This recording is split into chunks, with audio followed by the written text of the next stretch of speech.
मध्ये बालभारती कॉलेजच्या गुजराती भाषेतील फलक हटवण्यात आलेला आहे। कॉलेजचा बोर्ड गुजराती भाषेत असल्याची बातमी TV9 ने दाखवलेली होती। गुजरातीमधील बोर्ड काढून टाकण्याचा इशारा मनसेने दिलेला होता।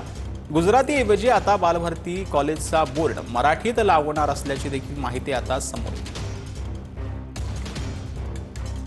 तर ही दोन दृश्य आपण पाहतो आहोत। बालभारती कॉलेजचा गुजराती भाषेमध्ये फलक होता, त्यानंतर ही बातमी जी आहे ती दाखवण्यात आली। त्यानंतर गुजराती भाषेतील फलक जे आहे तो हटवण्यात आलेला आहे। मनसेने देखील तिथे आंदोलन करण्याचा इशारा जो आहे तो दिलेला होता।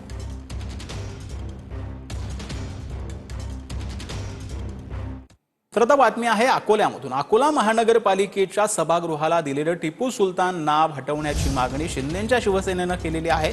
आज मनपामध्ये शिंदेंच्या शिवसेनेने ठिय्या आंदोलन केलं आहे। टिपू सुलतान नावाचे बॅनर तात्काळ हटवण्याची मागणी शिवसेनेने केली आहे। तर 8 दिवसांचा वेळ मागत या विषयावर चर्चा करून निर्णय घेणार असल्याचं आश्वासन पालिका आयुक्तांनी दिलेलं आहे।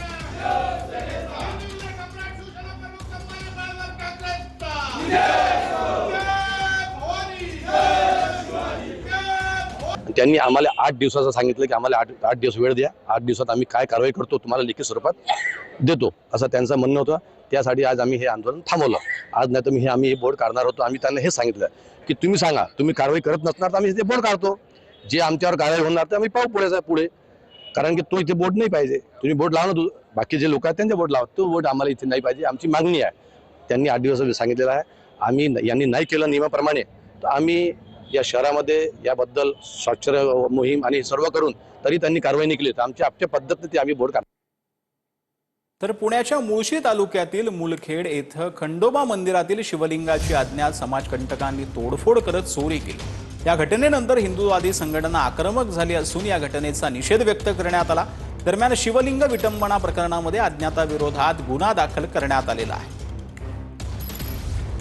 तर पुण्याच्या मुळशीमध्ये अज्ञातांकडून शिवलिंगाची तोडफोड करत चोरी करण्यात आलेली आहे। या घटनेनंतर हिंदुत्ववादी संघटना ज्या आहेत त्या आक्रमक झालेल्या होत्या। या घटनेचा निषेध व्यक्त करण्यात आलेला आहे। दरम्यान शिवलिंग विटंबना प्रकरणामध्ये अज्ञाताविरोधात गुन्हा देखील दाखल करण्यात आला।